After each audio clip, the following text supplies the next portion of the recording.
In this video, we'll discuss AP Practice Problem 6.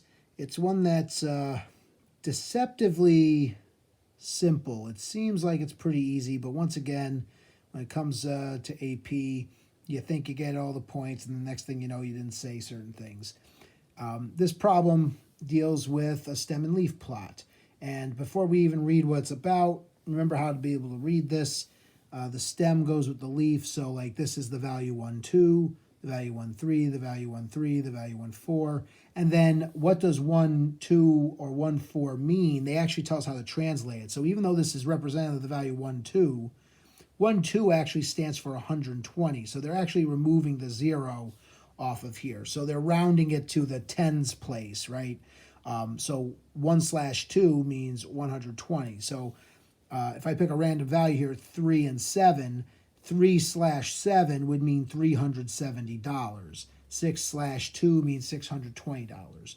So once you realize that, that's reading the key. What are the dollars even about? We have to read the problem for the context. Basically, they talk about 34 college students were asked how much money they spent on textbooks for the current semester. So you guys are seniors, you go to college, you spend lots of money on textbooks, or even nowadays it might be online access to stuff. The responses are shown in the following stem plot. So now we know these are the totals that people paid for their college books. And we get a pretty good representation of the data. You can even turn it to the side here to kind of look, well, you know, most people it's on the $100, $200, $300 range. The data's skewed right. Looks like your median somewhere in the 200s, 300s. And like I said, yeah, it's kind of an outlier out here. The data kind of dies out and skips 700. There's some poor sucker who paid $810 for their books. Who knows what they were majoring in, but they weren't the majority of people. Apparently, no one got away for under $100, so books are expensive. All right, so now that we know what the data is about, we kind of know what to look at when reading this. They don't ask much about it. They ask it to describe a procedure for identifying potential outliers and use the procedure to decide whether there are outliers among the responses for the money spent on textbooks. So they want to know if there's an outlier. The problem with outliers is there's lots of different procedures to get outliers. The best one to use on this would be the one about the IQR, where like when we did a box plot, basically you can go 1.5 IQR above Q3 and Q1. That's the standard one they use. It's when I did the problem, it's the one I thought of using as well. However, there are other measurements of outliers. We've talked about using 3 standard deviations or even 2 standard deviations from the mean. They did allow that. They even allowed the fact that the data has a clear gap in it, that there's this bulk of the data and then suddenly you have this kind of island floating out here at the 8. They even let you mention that if you did it in the right way, but you have to be very careful about all the bulk of the days here. There's a gap in the data and that's kind of floating on its own, so it's an outlier. So there are many different explanations for it. I'll give you the two top ones. The best one to use is the IQR definition. The next best one is the 3 or 2 standard deviations. You realize the 3 standard deviations is usually better on something that's normally distributed. This isn't normal because it's skewed right. I mean, it's kind of looking bell-shaped, but it really is missing that other part of the curve. You can't go into negative values, right? They're not paying you to take the textbooks. Wouldn't that be nice? All right. In fact, if you do try to sell them back, you always get like 1/10 the price you bought them for. So it'd be sometimes better off just keeping them. All right. So the calculation I initially showed, and then this I got later from their key.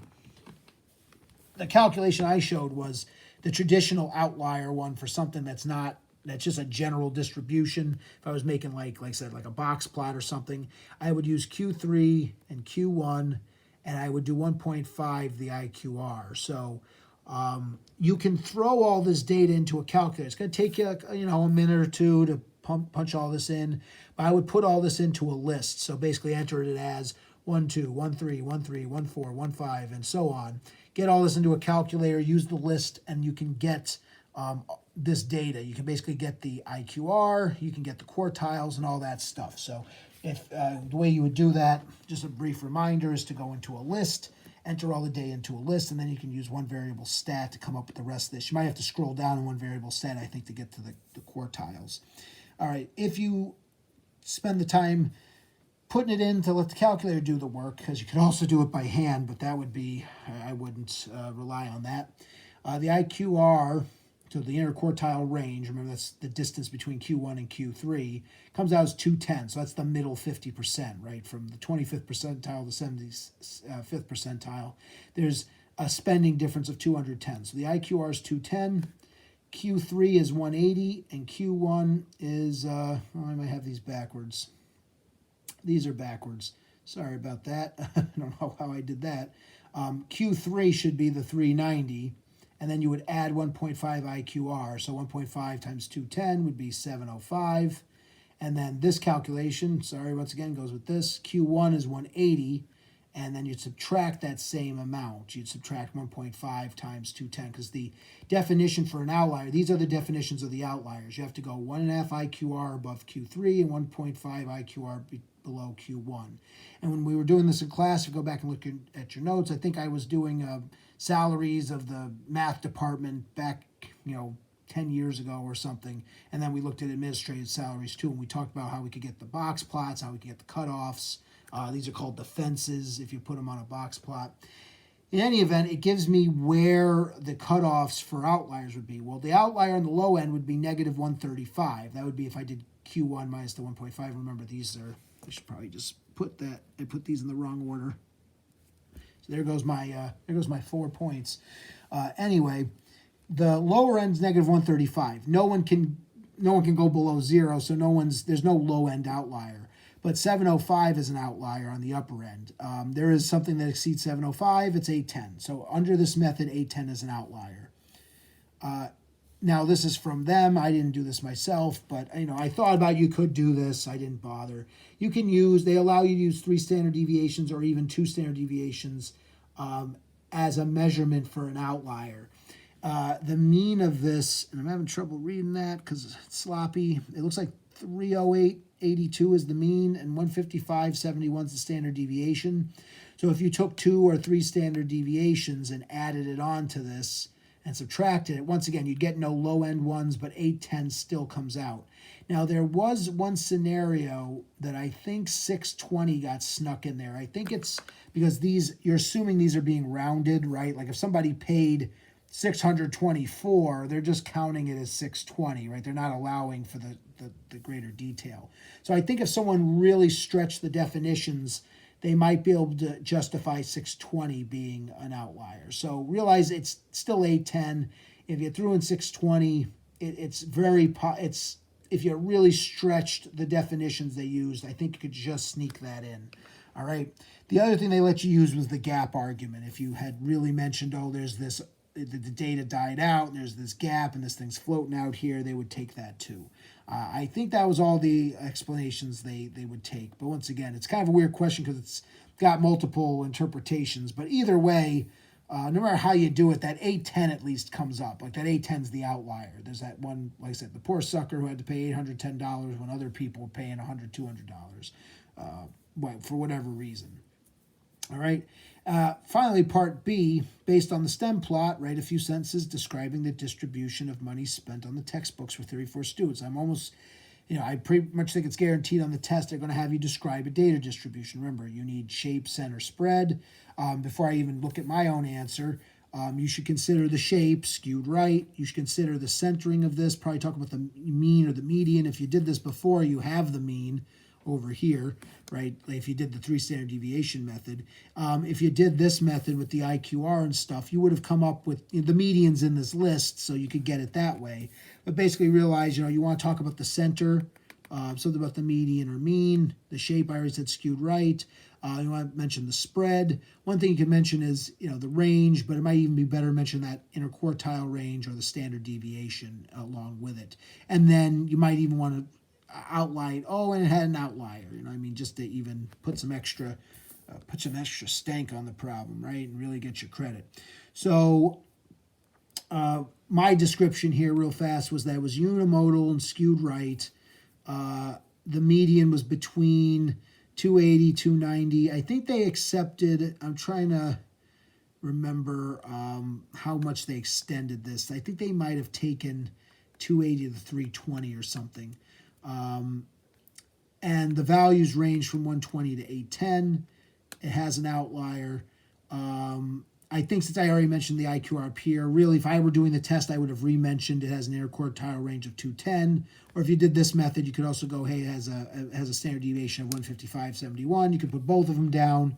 But basically, so long as you hit the shape, center, spread thing, and you're detailed, that should be enough. All right, so those are the answers. Let's look at those point values. In the grading, part 1, your method for outliers, if you picked a valid method, so long you had to describe it. So once again, just doing it, you know, if the calculations were good enough, were detailed enough, I mean, that is your description of what you did, but you want to make sure that you did pick a valid method and either describe it or sufficiently perform it. And then you had to identify, you know, apply your method and identify the outliers. So you need a method, outline. This is more the explanation, like what am I going to do? You know, I'm going to take the Q3 and add 1.5 IQR or whatever, and then actually doing it to get the outlier. And like I said, in any answer, 810 had to be there. There was one exception where 620 might have also been in there as well, but 810 was the clear outlier. You get an E for both. P is 1 out of 2. If you get neither, well, then you get the I. Normally I put the I on there, but I didn't this time for some reason. Part B, they wanted you to mention that it was skewed right, so they really wanted that the shape. They wanted to mention, I guess, yeah, here's the range they took, that the center, they took anything from 280 to 320. So if you had a rough estimate of the median, or you used the exact median from the calculator or the standard deviation, so long as your center was somewhere in that range, they took it. A spread, so that means you could have gotten away with the range, just putting the low and the high, but you know, it doesn't hurt to put the interquartile range as well, or standard deviation. Those are sort of better measurements of spread, but they would have taken a spread measurement. And then context. I think that's the part I forgot to mention. I did put it in my problem, but you should really mention something about what these values mean, which I actually don't think I wrote that in there, because once again, this is just my key. But you should write that, you know, it's money. It's the value of books, right? So, you know, the median is, and actually for what I have here, I probably would have not gotten that point because I didn't put the dollar signs on or whatever. So make sure you're describing what it means. You know, that the middle is 200, someone spent $280, $290. I think part of that too is making that 0 on there. If you just did 28 and 29, it wasn't in context, right? I mean, you might think of that reading it off here. Oh, the median is 28. But by putting the 0 on it, you were doing the context. I really should put the money on there too. So realize the context should be there. Those are the 4 parts of that problem. So all 4 was an E. You need 3 out of 4 to get a P, and then otherwise you get an I. So unfortunately, if you did 2 of these things, and a lot of people, when I graded them, oh, they said it was skewed right and then gave a center. They did skewed right and said it was money, but they didn't do 3 things. And if you didn't do 3 things, you get no credit, which stinks. All right, since there was only 2 section problems, which I don't think we've seen one yet, basically go like so, that obviously 2 E's would be a 4. Once you drop, basically every time you drop a level, you lose a point. So EP would give you 3, EI would give you 2, or PP would give you 2, PI would give you 1, and then double I there would give you 0. All right, so this is problem 6.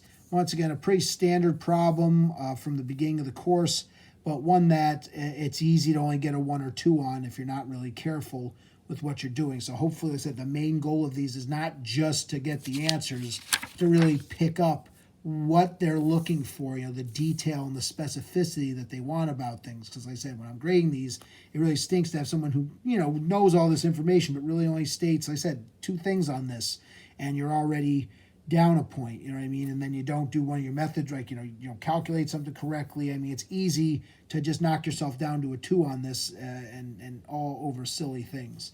All right, so that will end this video. Obviously, next video will be about AP Practice Problem 7, so be on the lookout for it. All right, be well.